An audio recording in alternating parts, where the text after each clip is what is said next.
राधे राधे। स्वागत है आपका मेरे चैनल पर। आज का वीडियो बहुत ही इम्पोर्टेंट होने वाला है। जैसा कि आपने थंबनेल में देख ही लिया होगा, तो एक बहुत बड़ी समस्या अक्सर पतियों के साथ आती है, वो ये कि जब भी पत्नी का वकील आपसे क्रॉस क्वेश्चन करता है तब आप थोड़ा सा घबरा जाते हैं, आप परेशान हो जाते हैं और जो कुछ कहना होता है वो नहीं कहते, बल्कि जो नहीं कहना होता है वो कह जाते हैं और घबरा कर उल्टा या गलत जवाब दे दिया करते हैं। तो आज के इस वीडियो में मैं आप सभी के साथ होने वाले उन मुख्य सवालों के बारे में चर्चा करूंगी जो कि पत्नी का वकील क्रॉस क्वेश्चनिंग के टाइम पर आपसे पूछ सकता है। तो आपको पत्नी के वकील के द्वारा पूछे गए सवालों का किस तरीके से जवाब देना है बिना घबराए हुए, और आपको क्या करना है और क्या नहीं करना है। आज का वीडियो इसी के बारे में है। बहुत सारे मेन जो मुख्य पॉइंट्स हैं वो मैंने इस वीडियो में बताए हैं। इस वीडियो का टॉपिक बहुत ही आपके काम का होने वाला है, बहुत ही इम्पोर्टेंट है, क्योंकि केस का पूरा दारोमदार क्रॉस क्वेश्चनिंग पर ही टिका होता है।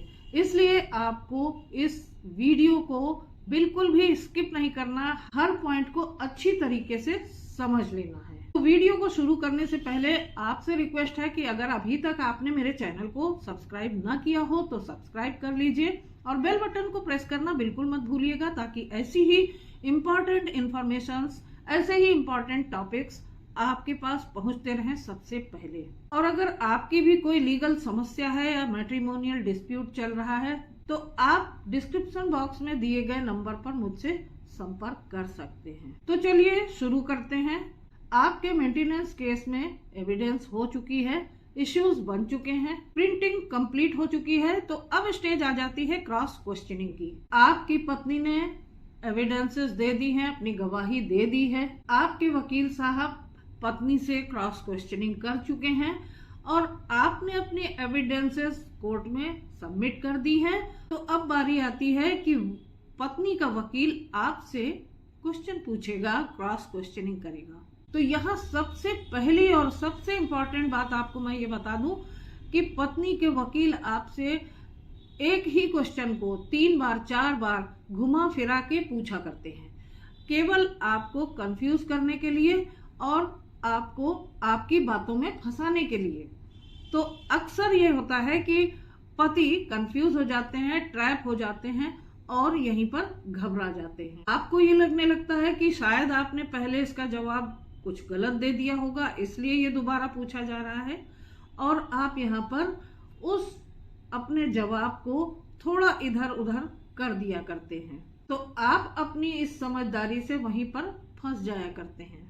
अगर आपकी पत्नी के वकील आपसे एक ही सवाल को 3 बार 4 बार घुमा फिरा कर पूछ रहे हैं तो आपको बिल्कुल भी घबराने की जरूरत नहीं है और कॉन्फिडेंटली आपको अपने एक ही जवाब पर टिके रहना है और बिल्कुल भी घबराना नहीं है, अपना कॉन्फिडेंस लूज नहीं करना है और जितनी बात पूछी गई है बस उतना ही जवाब देना है, टू द पॉइंट। अगर ऐसी सिचुएशन में अगर आप कुछ अपनी बात ऐड करना चाहते हैं और पत्नी का वकील आपको डराता है, आपको धमकाता है, आपसे कहता है कि जितना पूछा जाए उतना ही बोलो, तो ऐसे में आप कोर्ट की तरफ मुखातिब हो सकते हैं और आप कोर्ट से रिक्वेस्ट कर सकते हैं कि वकील साहब ने जितना भी मुझसे पूछा है, जो कुछ भी इनको मैंने बताया है, उसके अलावा भी मैं कुछ बताना चाहता हूँ।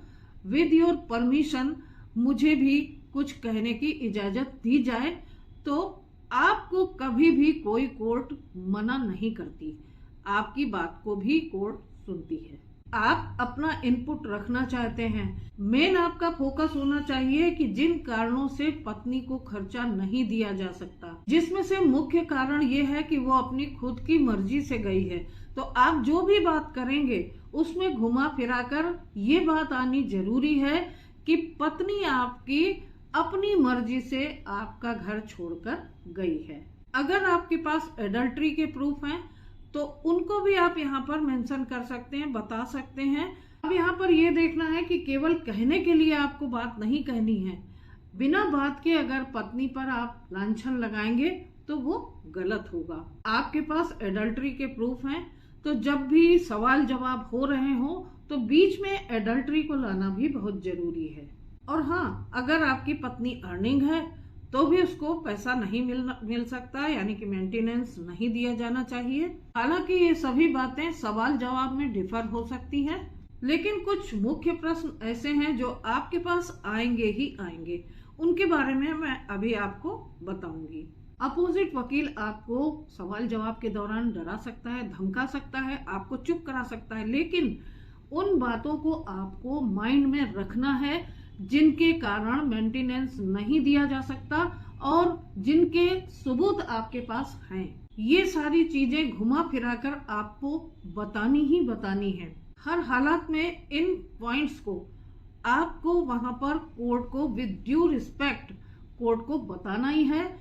कोई भी कोर्ट आपको मना नहीं करेगी और आपकी बात सुनेगी। तो चलिए शुरू करते हैं कि आपसे क्या क्या चीजें पूछी जा सकती हैं, आपको उनको कैसे फेस करना है, क्या मुख्य प्रश्न हो सकते हैं। तो सबसे पहला क्वेश्चन जो मुख्य प्रश्न होता है वो ये होता है, आपसे ये जरूर पूछा जाएगा कि आपकी पत्नी मायके कब गई। तो यहाँ पर आपको बिल्कुल भी कंफ्यूज नहीं होना है। आपसे ये बात पूछी गई है कि आपकी पत्नी मायके कब गई, तो आपको एग्जैक्ट टाइम, डेट और दिन ये आपको बिल्कुल सही सही बताना है। सारी चीजों को एक्सप्लेन करना है और बिल्कुल भी कंफ्यूज नहीं होना है।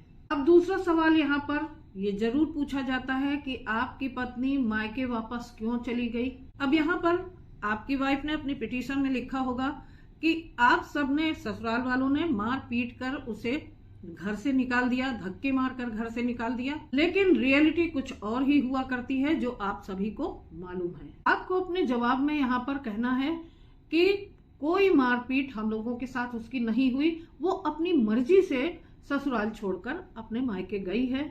और जब आपकी पत्नी अपनी मर्जी से जा रही थी तो आप उसके पीछे पीछे भाग रहे थे, उसे मनाने की बहुत कोशिश की, आपने वापस ले जाने की कोशिश की, लेकिन वो नहीं मानी और वो चली गई। और इतना ही नहीं, बल्कि कुछ समय बाद आपने पत्नी को वापस बुलाने के लिए सेक्शन 9 की लीगल नोटिस उसको भेजी, लेकिन उसने इस पर भी कोई ध्यान नहीं दिया और वो वापस नहीं आई।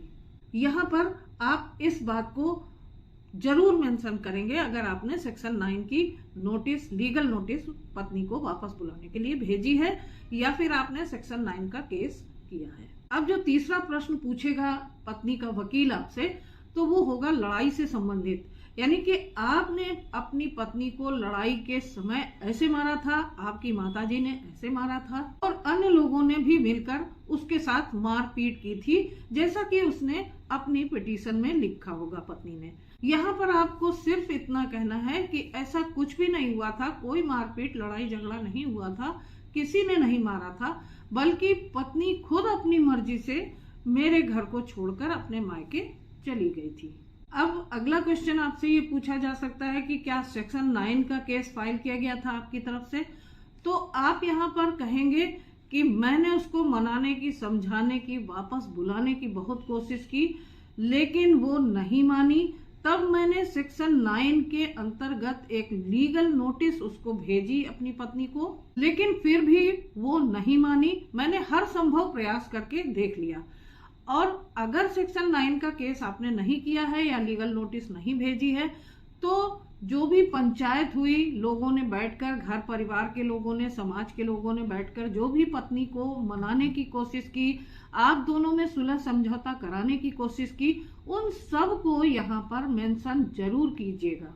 अब अगला क्वेश्चन जो होगा वो आपकी काउंसलिंग के रिगार्डिंग होगा कि आपकी काउंसलिंग हुई, तो आपको यहाँ पर पूरी तैयारी करके जाना है कि कब कब, किस किस कोर्ट में, किस थाने में, किस पंचायत में या फिर किस संस्था में आपकी किस किस तारीख को और कहाँ काउंसलिंग हुई और उसका क्या रिजल्ट हुआ। ये सारी बातें आपको डिटेल से बतानी होंगी और बिल्कुल स्पेसिफिक डेट्स होनी चाहिए, सही डेट्स होनी चाहिए। आपको जरा सा भी कंफ्यूजन वहां पर नहीं होना चाहिए। इसकी तैयारी आपको पहले से करनी पड़ेगी। अब अगला क्वेश्चन ये हो सकता है पत्नी के वकील साहब की ओर से कि ये जो आपकी काउंसलिंग हुई और वो फेल हो गई, इसका क्या कारण था। तो आपको बिना डरे बिना झिझके कॉन्फिडेंटली ये बताना है कि मैंने यथासंभव पूरा प्रयास किया पत्नी को समझाने का, मनाने का, बल्कि लोगों के साथ उसको समझाने बुझाने, उसके परिवार वालों को समझाने बुझाने, वापस लाने की पूरी कोशिश की, लेकिन पत्नी नहीं मानी और अपनी मर्जी से मेरा परिवार छोड़कर, मैं ससुराल को छोड़कर अपने मायके चली गई। अब अगला सवाल आपसे पूछा जा सकता है कि आप क्या करते हैं, आपकी कितनी इनकम है। अब यहाँ पर आपको बिल्कुल भी घबराना नहीं है, क्योंकि आपकी पत्नी ने अपनी पिटीशन में आपकी इनकम को बहुत बढ़ा चढ़ा कर बताया होगा। आपकी पत्नी ने जो कुछ भी लिखा है उससे घबराना नहीं है और ना ही अपनी इनकम को कम करके बताना है। मान लीजिए आप 10,000 कमाते हैं, आपकी पत्नी ने आपकी इनकम को 50,000 दिखा रखा है, तो अब आप यहाँ पर सोचें कि मैं तो 10,000 कमाता हूँ, मैं 5,000 करके बताऊं तो कम मेंटेनेंस देना पड़ेगा, तो ऐसा कतई मत कीजिएगा। तो यहाँ पर आपको किसी भी तरीके का कोई झूठ नहीं बोलना है, आपको अपनी एक्चुअल सैलरी बतानी है, ना बढ़ाकर ना घटाकर, बल्कि यहाँ पर आपने जो अपनी सैलरी स्लिप लगा रखी है वो भी कोर्ट को दिखानी है। अगला प्रश्न इसी से रिगार्डिंग आपसे ये पूछा जा सकता है कि आपकी एक्स्ट्रा इनकम और कितनी है, खेती से, ट्यूशन से या फिर किसी साइड बिजनेस से आप कितना कमाते हैं। आपकी एक्स्ट्रा इनकम के बारे में पूछा जा सकता है, क्योंकि पत्नी जब भी मेंटेनेंस के लिए पिटीशन दिया करती है तो उसमें बढ़ा चढ़ाकर आपकी इनकम को लिखती है और तमाम सारे एक्स्ट्रा सोर्सेस को भी वहां दिखा देती है जो कि आपके पास नहीं है, ताकि उसे ज्यादा से ज्यादा मैक्सिमम मेंटेनेंस मिल सके। अब यहाँ पर जवाब देते हुए सबसे पहले तो आपको अपनी जो सैलरी स्लिप आपने लगा रखी है, जो जॉब दिखा रखा है, उसके बारे में बताना है और यहाँ पर खुले शब्दों में बता देना है कि इसके अलावा मेरी कोई एक्स्ट्रा इनकम 1 पैसे की भी नहीं है। आपको बिना डरे बिना झिझके खुल के ये बात बतानी है कि मेरा कोई इनकम का अदर सोर्स नहीं है और आप यहाँ पर अपनी सैलरी स्लिप दिखा चुके हैं। तो इस तरीके से आपको यहाँ बिल्कुल भी घबराना नहीं है, खुल के साफ शब्दों में अपनी इनकम का पूरा हिसाब किताब जो भी आपने वहां पर दिखाया है और जो कुछ एक्चुअल में है वो आपको कोर्ट के सामने रखना है। इसके बाद आपसे क्वेश्चन पूछा जा सकता है कि जब आपकी पत्नी आपको छोड़कर चली गई तो आपने उसका खर्च दिया।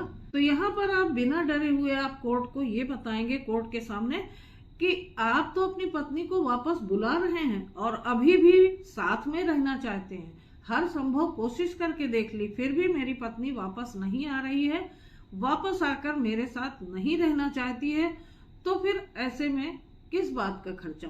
जब पत्नी मेरे साथ थी तो मैं हर चीज का, हर जिम्मेदारी उठाता था, हर चीज का एक एक पैसे का खर्च मैं चलाता था।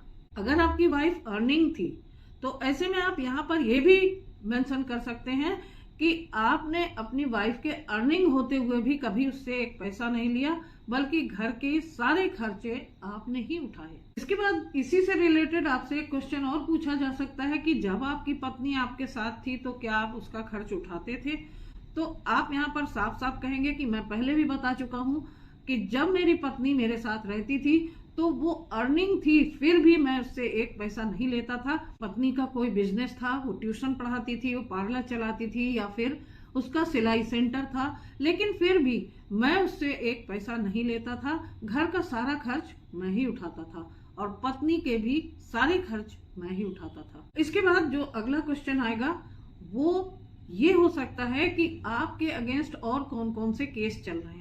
तो अक्सर मैंने देखा कि यहाँ पर आकर इस क्वेश्चन के आंसर में बहुत से पति पत्नी ये सोचते हैं कि अगर उनके अगेंस्ट और जो भी केस चल रहे हैं उनको अगर वो छुपा लेंगे तो कोर्ट जान नहीं पाएगी, लेकिन ऐसा नहीं है। अगर वो कोर्ट को ये नहीं बताएंगे दूसरे केसेस के बारे में तो ये केस उनका ज्यादा अच्छा चलेगा। तो ऐसा बिल्कुल भी नहीं है, कोर्ट से आपको कुछ भी नहीं छुपाना है, बल्कि आपकी पत्नी ने और जो भी केसेस आपके अगेंस्ट डाल रखे हैं उन सब को आपको कोर्ट के सामने बताना है। आपको कोर्ट को ये बताना है कि कब और किसने कौन कौन से केसेस आपके अगेंस्ट डाल रखे हैं। सारे केसेस के बारे में आपको खुलकर बताना है। तो ऐसे में कोर्ट को ये तय करने में आसानी होगी कि कब किसने किसके ऊपर केस डाला, किसने पहले डाला और इस तरीके से आपको अपना बोनाफाइड देखना है। इसके बाद आपसे बच्चों के रिलेटेड क्वेश्चन पूछा जा सकता है। अगर आपके बच्चे हैं तो ये पूछा जा सकता है कि क्या आप बच्चों का खर्च देते थे। तो आपको यहाँ पर साफ साफ बताना है कि जब तक बच्चा मेरे साथ था तब तक मैं उसकी स्कूलिंग का, उसकी पढ़ाई लिखाई का और भी एक्स्ट्रा करिकुलर एक्टिविटीज में ना जाने कितना खर्च होता है, हर खर्च मैं बच्चे का बियर करता था। एक और सवाल यहाँ पर बच्चों से रिलेटेड आपसे पूछा जाएगा कि क्या पत्नी के बच्चों को ले जाने के बाद बच्चों का खर्च आपने दिया। तो यहाँ पर आपको कहना है कि जब तक बच्चा मेरे पास था मैंने बच्चे के सारे एक्सपेंसेस उठाए और अब मैं ये कोशिश कर रहा हूँ कि मेरी पत्नी मेरे बच्चे को लेकर वापस आ जाए तो फिर से मैं उसके सारे खर्चे उठाने के लिए तैयार हूँ। मैं बच्चों को संभालने के लिए तैयार हूँ, लेकिन मेरी पत्नी ना मुझे बच्चों से मिलने देती है और ना ही उनसे कोई कांटेक्ट रखने देती है। मैं यहाँ पर तड़प रहा हूँ, लेकिन मेरी पत्नी मुझे मेरे बच्चों से मिलने नहीं देती है। आपको अपने पूरे सेशन में इस बात पर बार बार जोर देना है कि पत्नी को मैंने मनाने की, समझाने की, वापस बुलाने की बहुत कोशिश की, लेकिन पत्नी ने आपकी एक बात नहीं सुनी और अपनी मर्जी से बच्चों को लेकर आपको छोड़कर चली गई। अगर पत्नी एडल्ट्री में है तो इस बात में फिर से जोर देना है। और अगर बच्चे की बात हो रही है तो आपने वीडियो कॉन्फ्रेंसिंग के माध्यम से, ऑडियो कॉन्फ्रेंसिंग के माध्यम से कई बार बच्चों से मिलने की कोशिश की, लेकिन आपकी पत्नी ने बच्चों से बात नहीं करवाई और ना ही बच्चों से मिलने दिया है आपको। तो अब आप क्या करेंगे, क्यों और कैसे देंगे बच्चों को खर्चा जब बच्चों से आपको मिलने तक नहीं दिया जा रहा है। तो इसी तरीके के और भी सवाल कुछ पत्नी के वकील के द्वारा पत्नी के मेंटेनेंस केस में आपसे पूछे जा सकते हैं। आपको पूरा कॉन्फिडेंस बनाए रखना है और होप नहीं खोनी है।